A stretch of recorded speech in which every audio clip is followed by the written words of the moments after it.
हाँ हेलो, हाँ बोलिए। हाँ हाँ, आप इन्वेस्टमेंट कीजिए, मार्केट ऑल टाइम हाई है। यस यस, अच्छा रिटर्न देगा आपको। कितना? 50 लाख। कोई बात नहीं, आप इन्वेस्टमेंट कर दीजिए। Okay okay.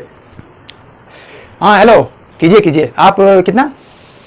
ओके, नहीं नहीं, अभी मार्केट ऑल टाइम हाई है, सभी सेक्टर देख रहे हैं ऊपर जा रही है। कीजिए इन्वेस्टमेंट। अरे हम है, क्या डरने की बात है, कीजिए कीजिए। हाँ हाँ, वो स्टॉक में डाल दीजिए। ठीक है ठीक है। हाँ हाँ कीजिए, आप भी कीजिए। ओके ओके, ठीक है ठीक है, मैं कल बात करता हूँ। हेलो, हाँ क्या हुआ? ओके, नहीं अभी टेम्पोररी थोड़ा डाउन है, लेकिन अप हो जाएगा। आप कंटिन्यू रखिए और पैसा डाल दीजिए और इन्वेस्टमेंट कर दीजिए। ओके ओके, ठीक है। उफ, हाँ बोलिए। नहीं नहीं, थोड़ा सा डाउन हुआ है, कोई बात नहीं, आप इन्वेस्टमेंट करते रहिए। हाँ, और लमसम डाल दीजिए उसमें। ठीक है, ये कोई प्रैंक नहीं था, ये मैं जस्ट एक एग्जांपल दिया आपको कि ऐसा हो सकता है इस बुल रन मार्केट में। फ्रेंड्स, आपको याद होगा कोरोना के पहले भी मार्केट एक बुल रन में था, और कोरोना का न्यूज जो है दिसंबर 2019 को ही स्टार्ट हो गया था चाइना में, लेकिन उसको जिसने नजरअंदाज किया, इग्नोर किया और इन्वेस्टमेंट करते रहे, उनका हाल बेहाल हो गया। लेकिन हम जो हमारी फैमिली है, हमारे सब्सक्राइबर हैं, जनवरी 2020 को ही हम लोगों ने अच्छा पोजीशन बनाया और रिटर्न भी लिए और सेक्टोरियल फंड से एग्जिट भी किए। सारे डिटेल्स बताऊंगा कि बुल मार्केट में आपकी इन्वेस्टमेंट स्ट्रैटेजी क्या होनी चाहिए। इस वीडियो को लास्ट तक देखें और ऐसे वैल्यूएबल कंटेंट के लिए हमारे चैनल को सब्सक्राइब जरूर कर लें, नहीं तो कल को लॉस हुआ तो मुझे नहीं बोलना कि प्रदीप सर ने नहीं बताया। फ्रेंड्स, आज जो हम बताने जाएंगे एक ऐसा सेक्टर जहां पर आप निवेश करके और ज्यादा रिटर्न कमा सकते हैं। बुल रन में हमें हमेशा करेक्शन का सोचकर ही इन्वेस्टमेंट करना पड़ता है। कारण क्या है कि कभी भी मार्केट जब अप जाता है तो डाउन जाने के लिए भी तैयार है। जब वो डाउन होगा तो ही उसका जो ऑल टाइम हाई है ब्रेक डाउन होता है। आपने देखा होगा 2021-22 में कैसे मार्केट एकदम बिल्कुल साइडवेज पे जा रही थी, लेकिन 2023 आते आते बुल रन स्टार्ट हो गया। तो आज हम समझेंगे कौन सा सेक्टर ऐसा है कि जहां पर हम इन्वेस्टमेंट करके अपने आप को सेव कर सकें। फ्रेंड्स, टोटल 18 म्यूचुअल फंड्स हैं जो फार्मास्यूटिकल या फिर हेल्थ केयर प्रोडक्ट में इन्वेस्टमेंट करते हैं। या 30 जून 2023 का डेटा देखें तो 15,240 करोड़ रुपए मैनेज करते हैं सिर्फ फार्मास्यूटिकल म्यूचुअल फंड्स। तो अब यह समझने वाली बात है कि यह सेक्टर इतना बड़ा होने के बाद भी रिटर्न क्या दिया। इसको आपने नजरअंदाज अगर किया है, इग्नोर किया है, तो डेफिनेटली आप एक इंपॉर्टेंट चीज को मिस कर रहे हैं अपने इन्वेस्टिंग में। बीएसई सेंसेक्स जो है ऑलरेडी 66,000 मार्क को पार कर चुका है। जो फाइनेंशियल एडवाइजर हैं वो अब ये देख रहे हैं कि निफ्टी कब 20,000 के मार्क को क्रॉस करे। इस बुल रन में हमें वैल्यू इन्वेस्टिंग की जरूरत है, और वैल्यू इन्वेस्टिंग को इस तरीके से मैं समझाऊंगा आपको एक एग्जांपल से। 2020 में कोरोना के बाद हमने वहां इन्वेस्टमेंट किया था। हमने वहां पर टाटा डिजिटल इंडिया फंड में इन्वेस्टमेंट किया था। 2022 में रिटर्न कितना दिया? 56.7%। वाओ प्रदीप सर, आप बहुत अच्छा म्यूचुअल फंड बताते हैं, आपने रिटर्न बहुत अच्छा दिलाया हमें। और चैनल पे हमारे व्यूज आए और नए सब्सक्राइबर आए। 2021 में फिर से टाटा डिजिटल इंडिया फंड में इन्वेस्टमेंट शुरू हुआ। क्या 75.6% का रिटर्न दिया टाटा डिजिटल फंड ने 2021 में। बल्ले बल्ले, मेरा भी बल्ले बल्ले, आपका भी बल्ले बल्ले, मेरे व्यूज आ रहे हैं, बिल्कुल अच्छा खासा चल रहा है चैनल। अब बात आ गई क्या? अब बात आ गई 2022 की। जो मेरे व्हाट्सएप ग्रुप में हैं, जो आईटी सेक्टर में इन्वेस्टमेंट कर रहे हैं, रिटर्न देख रहे हैं, अब हमें अनसब्सक्राइब कर दिए। क्यों? रिटर्न मिल गया, अब सब्सक्राइब करके क्या फायदा। लेकिन वहां पर एग्जिट नहीं लिया उन्होंने। कभी भी सेक्टोरियल फंड में आप इन्वेस्टमेंट करते हैं तो आपको अपनी स्ट्रैटेजी प्री डिसाइडेड करना पड़ता है कि कब एंट्री लेना है, कब एग्जिट लेना है। यह बात आप सीखे, आपके गलती से सीख गए हैं तो बहुत अच्छा बात है, लेकिन अगर नहीं सीखे हैं कोविड के दौरान, तो अब आपको ये बुल रन मार्केट सिखाने जा रहा है। अगर हम बात करें कि इस बुल रन में कौन सा ऐसा सेक्टर है जो अभी बहुत ज्यादा ग्रोथ पे नहीं है, तो यहां पर दो सेक्टर आपको नजर आएंगे। आप गूगल करके देख लीजिए, ढूंढने जाइए, अपना समय वेस्ट कीजिए, लेकिन मैं यही बता देता हूं। इस बुल रन में हमने एक चीज नोटिस किया, आपने फाइंड आउट किया कि नहीं पता नहीं। आप इन्वेस्टमेंट अगर करते हैं, एवरेज इन्वेस्टर हैं, तो हो सकता है कि आप स्किप कर गए होंगे, लेकिन एक एक्सपोर्ट इंटेंसिव जो हमारा बिजनेस है, यानी कि आईटी और हेल्थ केयर, ये दोनों जो हैं अभी भी इस बुल रन में अपना फुल पार्टिसिपेट नहीं किए हैं, उन्होंने इसमें भाग नहीं लिया है, और यही अपॉर्चुनिटी आपको दिला सकता है इसमें अब रिटर्न। तो अभी अगर हम आईटी सेक्टर में इन्वेस्टमेंट करने की बात करें, तो यूएस में जो है वहां पर अभी भी मंदी का जो प्रेशर है, रिसेशन का जो प्रेशर है, वो अभी भी बना हुआ है, जिससे कि हम ये नहीं कह सकते कि आईटी अभी आपको रिटर्न देना शुरू कर देगा। इसके लिए वेट करना पड़ेगा, उसकी वैल्यूएशन को चेक करना पड़ेगा, और इसके लिए फ्यूचर के जो प्रेडिक्शन है वो पक्का करके इन्वेस्टमेंट करना पड़ेगा। लेकिन अब हम बात करेंगे हेल्थ केयर का।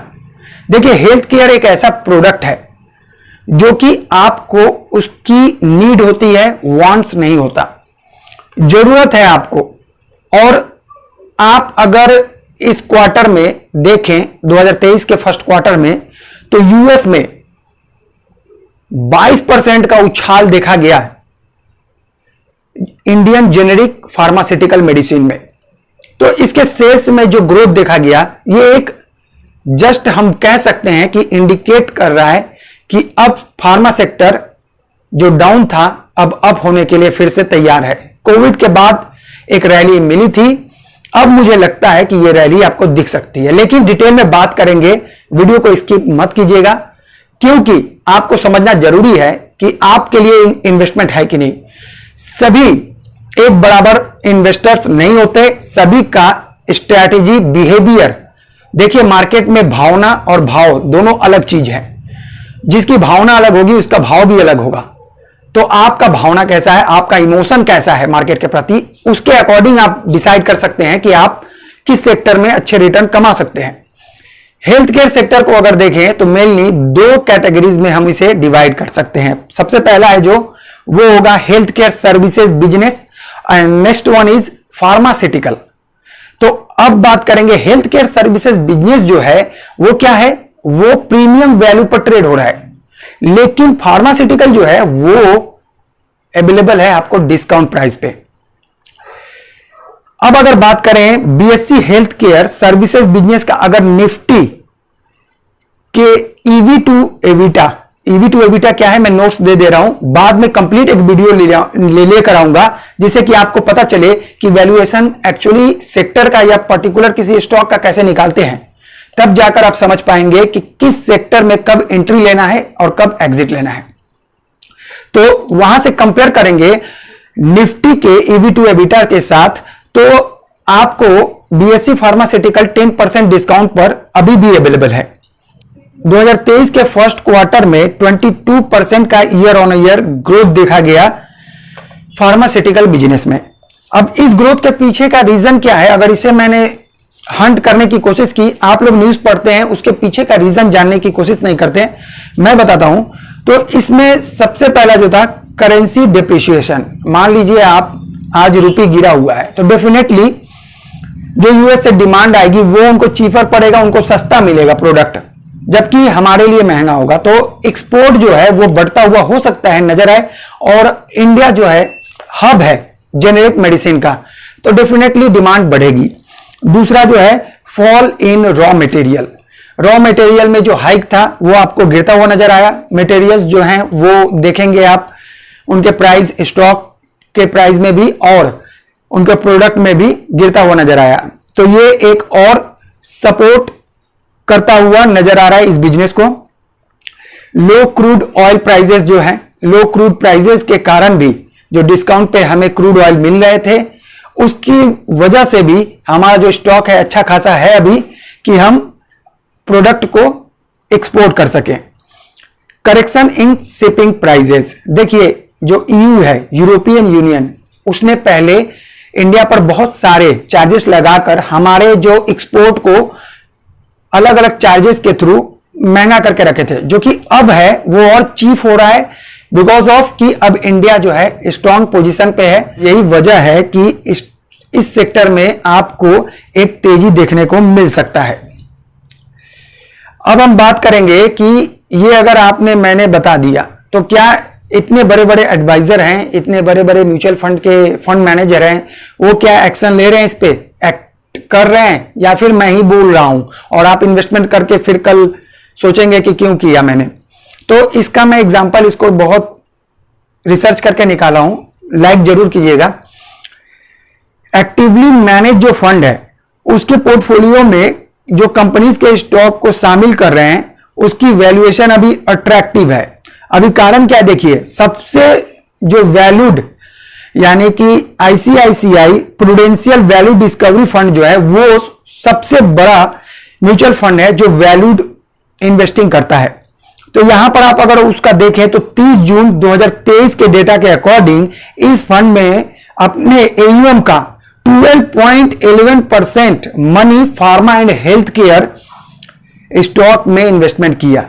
अब ये आप जाके चेक कर लीजिएगा उसके एसेट एलोकेशन में अगर टाइम हो तो। उसके बाद अगर देखें तो वैल्यू फंड का एवरेज क्या है, अगर हम नॉर्मली डेज में देखें तो वहां पर इन्वेस्टमेंट करता है वो हेल्थ केयर एंड फार्मा में कितना 4.77% का। यहां 4.77 से अब बढ़कर हो गया 12.11%। तो मुझे लगता है कि ये अब सेक्टर में राइट टाइम है एंट्री लेने का। दूसरा एग्जांपल लेंगे डीएसपी टॉप 100 फंड का। अब ये देखिए ये एक लार्ज कैप का फंड है। टॉप 100 मतलब कि टॉप 100 कंपनीज में इन्वेस्टमेंट करेगा। तो अगर निफ्टी में देखें तो निफ्टी में फार्मा का यानी कि हेल्थ केयर का कितना वेटेज है, 3.86% का वेटेज है। लेकिन डीएसपी 100 में अगर आप देखेंगे तो वहां पर इन्होंने 16% का वेटेज दिया है हेल्थ केयर सेक्टर में। तो आप समझ गए होंगे कि जो फंड्स ने अभी एक्शन ले लिया है और वो हो सकता है कि आने वाले दिनों में साल के 1 नंबर वाले फंड बन जाए। तो आप क्या कर रहे हैं क्या नहीं करेंगे अभी पूरा वीडियो देखने के बाद ही डिसाइड करें। जो लार्ज कैप के बाकी के फंड है उनका अगर एवरेज दिखाएंगे तो उनका एवरेज देखेंगे तो यहां पर 5.06% का है जो हेल्थ केयर में इन्वेस्टमेंट किए हैं। तो now question is should you buy more health care. अब सबसे ज्यादा जो आप लोग जानना चाहते थे, जिसकी क्वायरीज आपको रहती है कि क्या हेल्थ केयर प्रोडक्ट को जाके इन्वेस्टमेंट कर दें। अभी आप समझिएगा, मैंने भाव और भावना को इसलिए बताया, इमोशंस को समझिएगा यहां पर।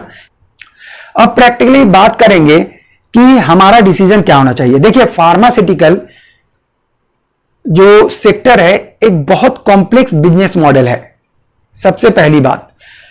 और साथ ही साथ एक कॉम्प्लेक्स बिजनेस मॉडल होने के साथ साथ ये क्या है, इसमें एक सेक्टर बेस्ड इन्वेस्टमेंट है। और सेक्टर बेस्ड इन्वेस्टमेंट में एवरेज अगर इन्वेस्टर्स इन्वेस्ट करते हैं तो बहुत प्रॉब्लम होता है बिकॉज ऑफ कि उन्हें पता नहीं होता कि करंट वैल्यूएशन क्या है और नेक्स्ट जो आने वाले दिनों में वैल्यूएशन क्या होगा और हमें किस वैल्यूएशन पर एग्जिट लेना है। क्योंकि इस सेक्टर में कभी भी आप लॉन्ग टर्म में रिटर्न नहीं बना सकते। आपका रिटर्न जो आया वो चला जाएगा, फिर रिटर्न बनेगा, फिर जाएगा। यानी आप एवरेज एक रिटर्न लेके निकलेंगे, अच्छे रिटर्न नहीं बना पाएंगे। तो इसलिए मैं आपको कहूंगा कि अगर आप फार्मास्यूटिकल सेक्टर में इन्वेस्टमेंट करना चाहते हैं तो लिंक मैं दे रहा हूं डिस्क्रिप्शन में, वहां से मेरे जरिए इन्वेस्टमेंट कर सकते हैं। बाकी अगर आपको दिल है कि हमें फॉलो करके हमारे अकॉर्डिंग इन्वेस्टमेंट करना चाहते हैं तो सब्सक्राइब कर लें, वीडियो को लाइक कर दें और दोस्तों को शेयर जरूर करें और कमेंट्स जरूर करें कि आप क्या फार्मास्यूटिकल म्यूचुअल फंड्स या स्टॉक में इन्वेस्टमेंट कर रहे हैं। अगर कर रहे हैं तो डेफिनेटली मुझे कमेंट्स कीजिए, मैं बताऊंगा कि आपका स्टॉक या आपका म्यूचुअल फंड क्या रिटर्न दे सकता है फ्यूचर में। चलिए चलते हैं और देखते हैं कि हमारा प्रेडिक्शन और आपका स्टॉक दोनों में कौन राइट होता है। मिलेंगे अनदर वीडियो के साथ, तब तक के लिए tata bye bye and keep investing.